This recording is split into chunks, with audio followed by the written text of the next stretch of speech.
Hi seniors, we are rounding the corner into quarter four, and my goal in this video is to give you an overview of the final step of the practicum, which is the presentation, and I want to encourage you by saying that the end is in fact in sight. So our goal this year has been to equip you to understand and redemptively respond to problems in the world, and the presentation is your opportunity to invite other people to do the same thing, to understand and learn about the problem that you've been researching, and even to see how they might take some steps to redemptively respond to that problem. So you may be feeling like the presentation is yet another mountain to climb in the practicum process, and I want to invite you to consider that you are actually at the top of the mountain. As you finish quarter three and your service project and your reflection, you are nearing the point where you get to turn around and look back on how far you have come, reflect on what you have learned and how you have grown, and share that with other people. Just like when I was on this hike, I hated it at this point. I wished that I was not hiking this mountain, but I will tell you that when I got to the top, I was really glad to be there. I was proud of what I had accomplished, and obviously I took these pictures and I'm now sharing this experience with you.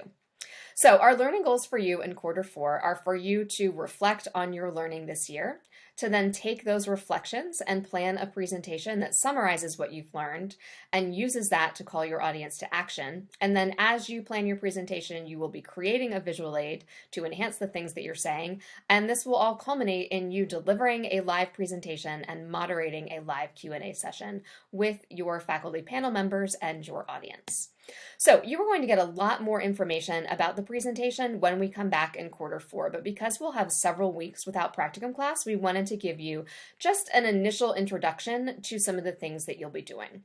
And I think the most encouraging thing is that there isn't really any new content that you are producing at this stage. Again, as with this picture, you are looking back on what you have done and how far you have come. Most of the content that you'll be sharing in the presentation will come from work that you have already done. So here are some specific questions that you can be thinking about. You can think back to last spring or last summer and consider what drew you to this topic. Why did you choose it? Why did you want to learn about it? Why did you want to do something about this problem? What have you done over the course of this year? You have researched, you have written, you have done a service project, you have done site visits. What have you learned through each of those steps? And those can be things that you've learned about the problem, things that you've learned just through the process of doing an independent project. What have you learned about yourself and the people that you've worked with? And then again, how can you take all of that and call your audience to action? So those are some things to think about. Those will be what you will be addressing in the presentation, and we'll give you some more specific kind of bullet points under each of those questions. So to introduce you to the two major steps of the presentation, I'm going to give you just a rough outline of what the expectations are for each of these. So the practice presentation is something that you'll be doing by the end of April. It will be scheduled. You will be giving a presentation to an audience. You will need to have at least 15 minutes to pass the practice presentation, of which up to 5 of those minutes can be video content.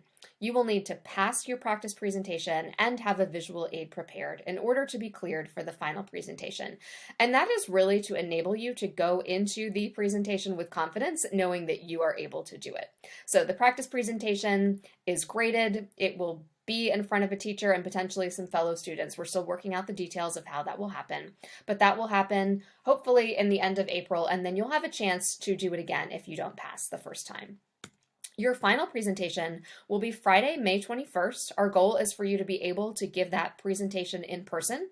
Those of you who are virtual during quarter four will be able to come in to a specific time slot set aside for you. If you would still rather give your presentation over Zoom, if your learning mode for quarter four is virtual, you will have that option. Everyone else will be giving their presentations in person, and you will be able to invite up to 10 guests to your presentation. Again, part of the goal here is for you to share your learning with an audience. So you can handpick these people. These can be family members, friends, teammates, classmates, underclassmen, alumni, really anyone that you want to hear your presentation. They will be allowed to come on campus, come into the room where you're giving your presentation, and all of the normal COVID protocols will apply. So temperature checks, masking, distancing, etc.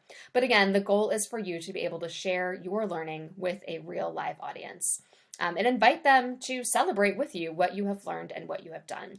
We will tell you that the final presentation will not have a time requirement. The goal is for you to pass the practice knowing that you can give at least a 15-minute presentation, and it will take you that time to hit all of the talking points on the rubric. But for the final presentation, we've taken away that time requirement just to remove some of the pressure on you as you head into that final step of the practicum process. So I began the year sharing a quote with you with an author and activist that I've been learning from.